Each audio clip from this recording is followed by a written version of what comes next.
Goeiedag Rotwolfs, dis juffrou Byneveld hier en ons gaan vandag die laaste deel oor golweklank en lig bespreek wat elektromagnetiese straling is.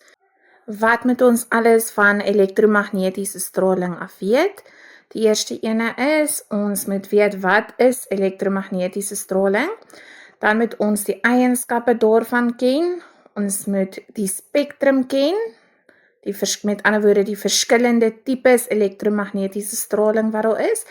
Dan moet ons ook die gebruike waarin alledaagse lewe gebruik ons dit. Dan gaan ons bietjie die frekwensie en die golflengte daarvan bespreek. Ons gaan kyk wat is 'n foton en dan baie belangrik die formules en die berekeninge wat saam met dit gaan.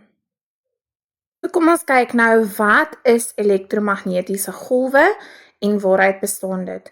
So voordat ons na daai definisie kyk, elektromagnetiese golf bestaan uit twee tipe golwe. Hy bestaan uit magnetiese golwe en dan bestaan hy ook uit elektriese velde. Nou as ons na hierdie skets kyk hierso, dan gaan jy sien, ons het magnetiese golwe en dan het ons elektriese velde. Nou daai velde gaan heeltyd met mekaar omruil en wederzijds tot mekaar beweeg. En dan wat sê ons definisie vir ons? Hulle beweeg ook loodreg tot mekaar, so daar kan jy sien, daar is my 90 grade, hulle beweeg heeltyd loodreg teenoor mekaar. En dan laastens maar nie die minste nie, maar hulle beweeg ook loodreg tot die voortplantingsrigting. Ons volgende bespreking is die eienskappe van elektromagnetiese golwe. Dit is 4 eienskappe.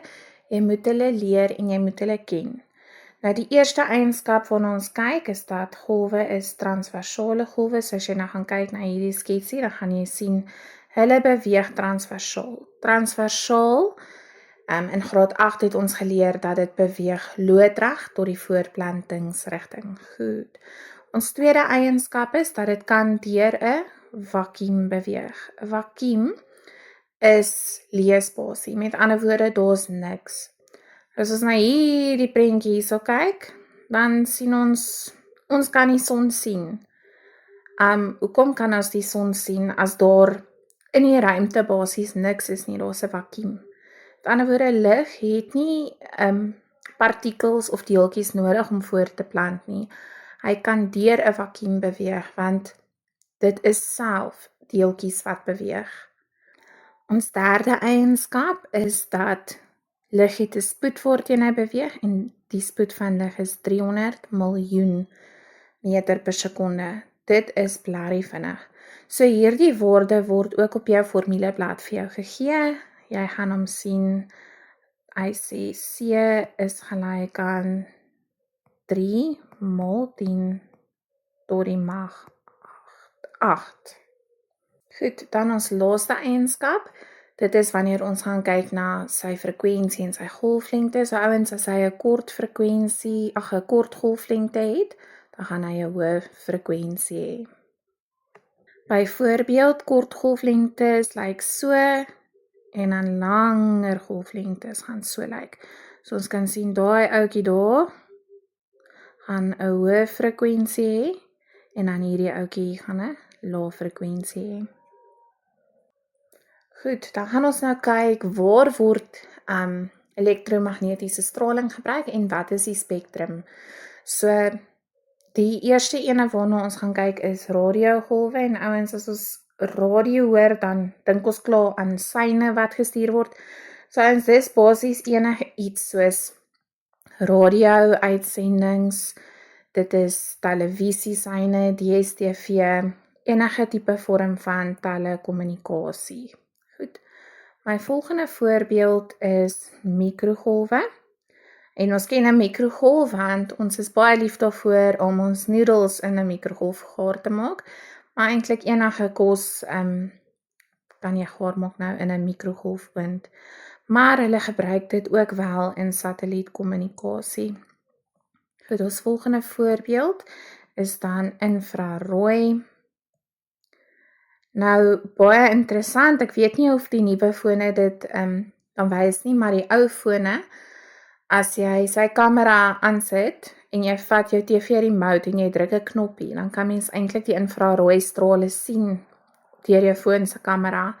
Jy kan dit nie sien met jou eie oë nie, maar met 'n kamera wat se spoed bietjie stadiger is, vang hy daai infrarooi strale op. So, ons gebruik dit in remotes, ons gebruik dit vir verwarmers. Mens kry selfs as jy spierpyne het of spasmas, dan kan hulle dit behandel met 'n infrarooi lig, want hy stuur hitte deur daai spiere. En dan gebruik hulle dit ook vir nagvisie. So die mens wat hou van jag, kry sulke goggles en hy wys basies vir jou waar daar hitte betrokke is en waar daar nie hitte is nie. Ek weet sommige diere kan ook infrarooi strale sien of hulle kan deur infrarooi sien waar voorwerpe is wat hitte het. Goed, ons volgende enetjie is sigbare lig.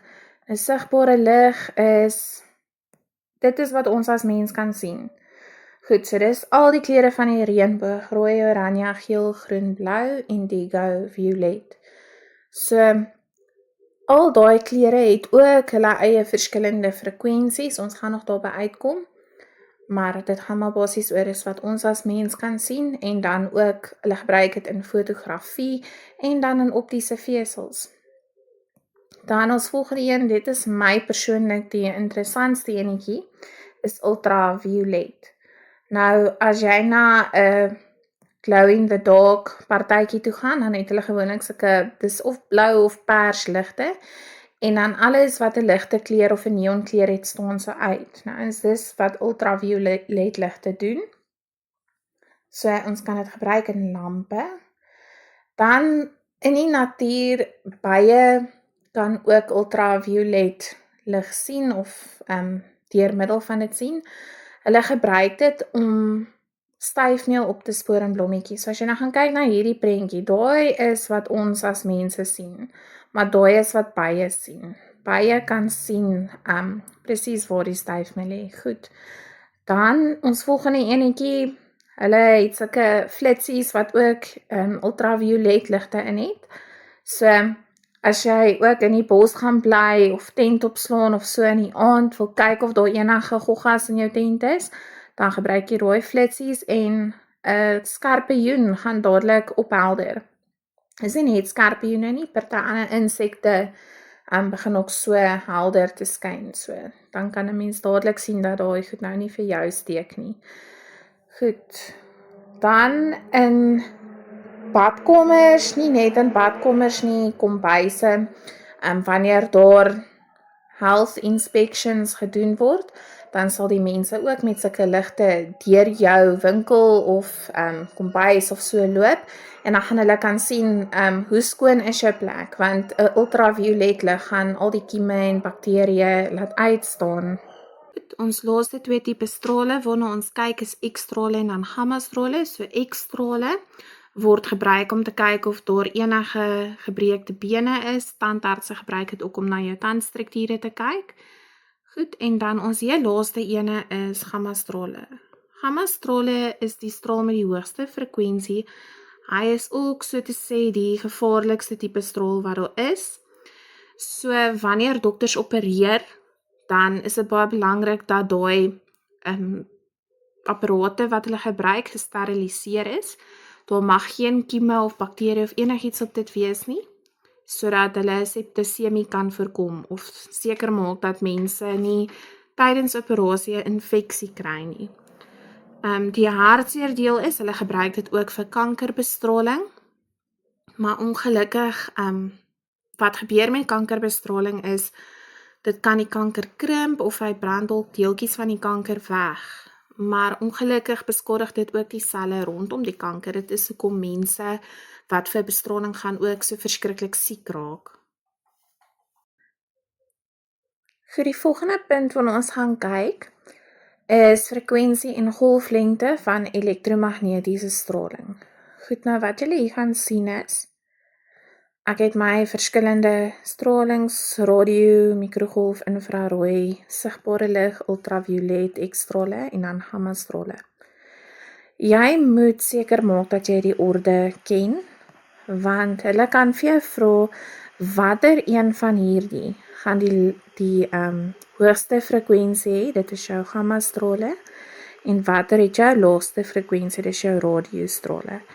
Goed, jy moet ook hulle golflengtes kan vergelyk. So, hier kan julle sien, radio se golflengte is baie langer as wat gammastrale se golflengtes is. Dan nog ietsie wat jy moet kyk is by sigbare lig het ons mos nou die 7 kleure van die reënboog. Dit is nou hier onder sigbaar. So dieselfde geld vir hulle. Rooi se golflengtes is baie langer as violet se. So ons gaan ook net daarna moet kyk en jy gaan hulle golflengtes ook net met mekaar moet vergelyk. So ken maar net daai orde ook.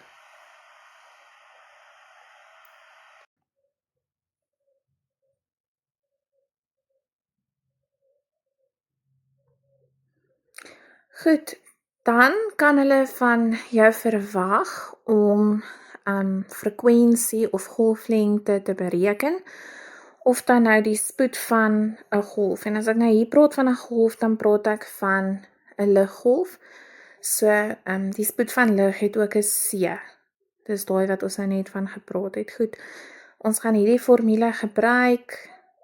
F is jou frekwensie soos wat ons hom ken in graad 11 ook. En dan daai is lambda, dit stel jou golflengte in meter voor. Goed, dan 'n foton. Nou lig en klankgolwe werk heeltemal anders. Ons het gesê klank is 'n vibrasie en dan het hy deeltjies nodig om voort te plant. Lig is heeltemal anders. Lig bestaan uit fotone, hy bestaan uit sy eie deeltjies. En daai deeltjies noem ons dan fotone. Nou 'n foton is 'n kwantum van energie. Kwantum is nou net 'n baie wetenskaplike term wat eintlik beteken 'n ligpakkie. So wat is 'n foton? Dis 'n ligpakkie van energie. Nou, om die energie van 'n foton te bereken, het ons 2 formules wat ons kan gebruik. Die verskil tussen hierdie 2 formules is basies, hierdie formule bevat frekwensie en daai formule bevat golflengte. So as jy die frekwensie moet uitwerk, gaan jy die eerste een gebruik, of as hulle net vir die frekwensie gee, gaan jy hom gebruik. En met hierdie een dieselfde, as jy of die golflengte moet uitwerk, of hulle gee vir jou die golflengte, dan gaan dit die formule wees waarop jy fokus. So 'n simbool waarmee jy nog nie bekend is nie, is hierdie H. Nou die H staan vir Planck se konstante. Hy is in albei formules. Nou Planck se konstante word ook vir jou op die formuleblad gegee, so jy hoef hom nie uit jou kop uit te ken nie. En dan hierso gaan jy ook sien daarso C, die C wat ons daar gebruik, gaan of as hulle vir jou die spoed gee, gaan jy daai spesifieke spoed gebruik. As hulle nie vir jou daai spoed gee nie, dan gaan jy ook sy woorde op die formuleblad kry. Nou wat ek kan onthou is, in die formuleblad gee hulle vir jou hierdie formule wat ons hier links het. Maar die ene wat hulle hier regs gee hulle nie vir jou op die formuleblad nie. So maak maar seker dat jy hom ken. So kom ons doen nou 'n voorbeeld. Hulle sê vir ons 'n foton van energie het 'n golflengte van 700 nanometer. Bereken die energie van die foton. So ek gaan dit net so aan die linkerkant vir myself sê. Ek moet basies my energie uitwerk. Dan gee hulle vir my 'n waarde in nanometer, so dit is my golflengte, so 700 nanometer. Ons mag glad nie met nano werk nie, so ons gaan daai nanometer moet skryf as maal 10 tot die mag minus 9. Nou die enigste formule van die 2 wat ons kan gebruik is die ouetjie wat so lyk. E is gelyk aan H C op lambda. Goed. Nou Planck se konstante is 6,63. mol 10 tot die mag minus 34. Goed. En dan die spoed van lig is 3 mol 10 tot die mag 8. En dan deel ons dit deur die golflengte, wat dan nou 700 mol 10 tot die mag minus 9 is. Nou, jy kan alles net so in jou calculator insit, en dan gaan jy die energie kry as 2,84 mol 10 tot die mag minus 19. En omdat dit energie is, gaan ons eenheid in joule wees. Goed, so die volgende voorbeeld sê vir ons bereken die energie van 'n foton met 'n frekwensie van 101,3 megahertz.